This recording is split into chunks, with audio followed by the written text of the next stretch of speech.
Aujourd'hui, 28 août, c'est le début de la conférence des ambassadeurs et le président de la République y a fait un discours. Alors c'est quoi la conférence des ambassadeurs? Chaque année, l'ensemble des ambassadeurs français à l'étranger se réunissent pour échanger un peu des rendez-vous professionnels, des réunions, des discussions, et c'est l'occasion pour le président de faire un discours chaque année où il fixe un peu le cadre de la politique internationale française. Macron aime bien les discours, c'est un orateur et il ne fait pas court généralement. Là, ça a duré plus de 2 heures, il a abordé beaucoup de sujets en regrettant de ne pas les aborder tous, mais le menu était déjà très chargé. Il a commencé par un premier constat, c'est que le contexte international s'est beaucoup plus durci depuis le premier discours qu'il avait fait devant les ambassadeurs, à savoir en 2017. Et effectivement, depuis cette époque, la situation internationale est beaucoup plus crispée qu'elle ne l'était. Et il a reconnu qu'il y avait un risque d'affaiblissement de l'Occident et plus encore de l'Europe, pour 2 raisons, à la fois un risque de relatif affaiblissement économique, démographique par rapport aux autres parties du monde, mais aussi par la remise en cause de l'ordre international dominé par l'Occident. Il a fait référence au sommet des BRICS, son élargissement, il dit que c'est quand même un signe, c'est une sorte d'ordre alternatif, et il a constaté qu'il n'a pas vu beaucoup de candidats au G20, alors que les candidats aux BRICS sont beaucoup plus nombreux. Et Macron dit avoir entendu le message, il dit, bien voilà le message, c'est qu'il faut modifier les institutions internationales existantes, le Conseil de sécurité de l'ONU, le FMI, la Banque mondiale, faute de quoi ils vont perdre encore un peu plus en crédibilité, parce que c'est un reproche des BRICS que ces institutions représentent le monde occidental et ne représentent pas le monde dans sa diversité. On sait que sur ce point, il y a une divergence de vues entre la France et d'autres Européens et les États-Unis qui ne veulent surtout pas changer le mode de gestion du FMI et de la Banque mondiale, pour ne pas parler du Conseil de sécurité de l'ONU. Il regrette également qu'il y ait une remise en cause des règles du commerce international, cette fois-ci du fait de l'affrontement entre la Chine et les États-Unis, qui conduit à un nouveau protectionnisme et non au fait que les règles de l'OMC ne sont plus tout à fait respectées. C'est bien sûr sur les questions de sécurité qu'il a consacré la majeure partie de son allocution et bien sûr sur le conflit en Ukraine. Il a dit qu'il y avait un retour de la guerre en Europe du fait de l'agression russe en Ukraine qui violait l'intégrité territoriale et la souveraineté ukrainienne, le tout sur fond de crimes de guerre. Et il s'est félicité que la France et ses alliés aient une réponse adaptée, immédiate, par rapport à cette agression.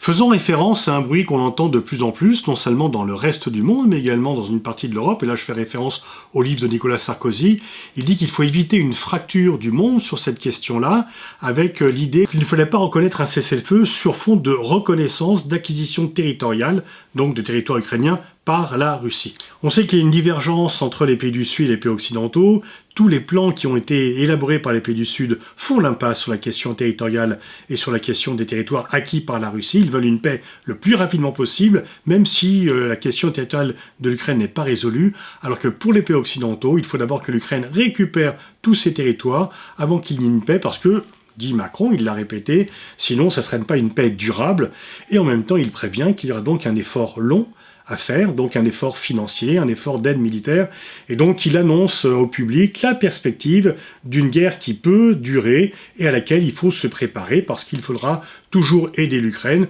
tout au long de cette guerre. Mais il dit aussi qu'il faudra reconstruire une architecture de sécurité après cette guerre, parce qu'il y aura un avant et après-guerre, mais sans trop s'avancer sur la façon dont cette architecture pourra s'élaborer et sur la place que la Russie pourrait ou ne pourrait pas y jouer. Il y a aussi beaucoup d'inconnus sur ce que sera le régime russe à l'issue de cette guerre. Il s'est félicité du succès de la communauté politique européenne en disant que c'était un triomphe pour la France, que cette communauté crée une intimité stratégique en Europe et que cela crée en fait une meilleure connaissance et un meilleur agenda stratégique pour les pays qui la composaient. Passant à l'Afrique, il a dénoncé une alliance qu'il juge baroque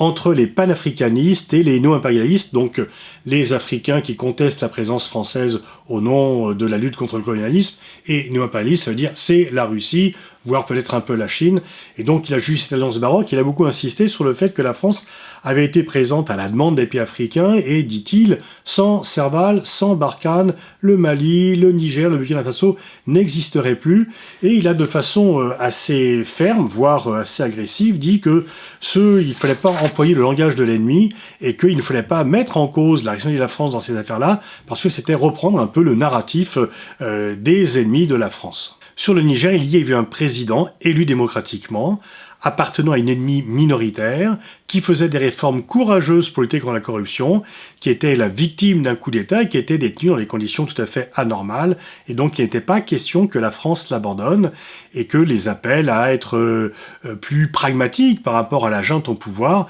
n'étaient pas acceptables pour la France. Mais si donc il dénonce la propagande anti-française, il y a quelque part une remise en cause quand même de ce qui a été fait auparavant, puisqu'il a enjoint les ambassadeurs à aller plus vers les sociétés civiles africaines pour parler éducation, pour parler santé, pour parler sport, pour parler culture, en reconnaissant, selon ses propres mots, que peut-être la France était trop concentrée sur les capitales, dans une relation avec les pouvoirs en place, et donc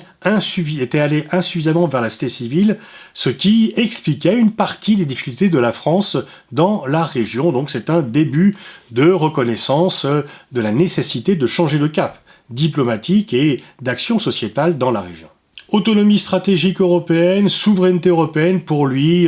les mots sont équivalents, certains préfèrent l'un, d'autres préfèrent l'autre, mais il estime que l'objectif est atteint, qu'il y a une prise de conscience depuis quelque temps, et que sur le plan de l'énergie, sur le plan de la défense, sur le plan du climat, sur le plan des semi-conducteurs, sur le plan de la santé, il y a des progrès. Alors là, on peut être d'accord ou en désaccord, parce que si effectivement il y a une prise de conscience des Européens, on peut dire que la guerre en Ukraine est quand même venue mettre à mal les désirs d'autonomie stratégique européenne, et que, à l'inverse, tous les pays européens se resserrent plutôt derrière le leader américain, en estimant que seuls les États-Unis peut les défendre contre un agresseur russe, et que du coup l'autonomie européenne est un peu renvoyée aux calendes grecques par de nombreux pays européens. Afrique, Europe, mais également Indo-Pacifique. Il dit que la France a une stratégie dans cette région depuis 2018, donc depuis qu'il est au pouvoir, et que cette politique est une politique non pas de confrontation avec la Chine, mais d'engagement. La France n'est pas hostile à la Chine, mais qu'elle doit veiller à ses intérêts. La France peut offrir une troisième fois qui n'est pas conflictuelle avec la Chine, qui a un engagement sans pour autant céder à tous les désirs de la politique chinoise. On sait que sur ce sujet, il y a des divergences d'appréciation très fortes entre la France et les États-Unis, que les États-Unis voient la Chine comme une menace existentielle, désormais un rival, et que les pays européens et la France en tous les cas veulent maintenir des relations, ils ne veulent pas avoir des relations d'hostilité avec la Chine malgré les pressions américaines. Il a appelé au développement de la francophonie, de l'apprentissage du français, mais pourtant,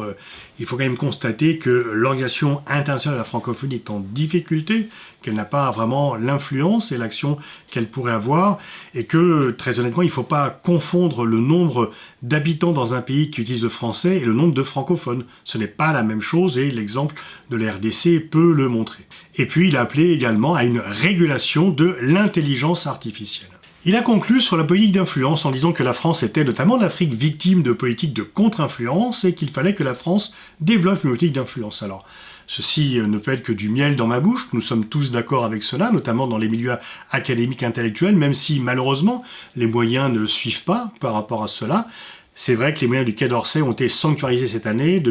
pour la première fois depuis près de 30 ans, ils n'ont pas été diminués, mais il n'y a pas encore, par rapport à d'autres pays, assez de moyens. Et puis il y a eu un passage qui a pu paraître assez baroque en disant que l'audiovisuel extérieur français, donc RFI, France 24,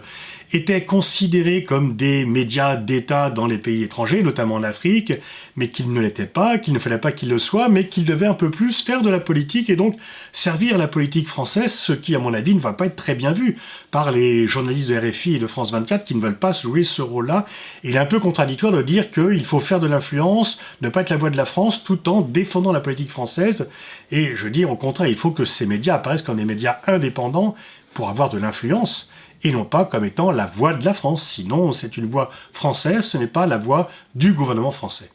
Et enfin, eh bien, à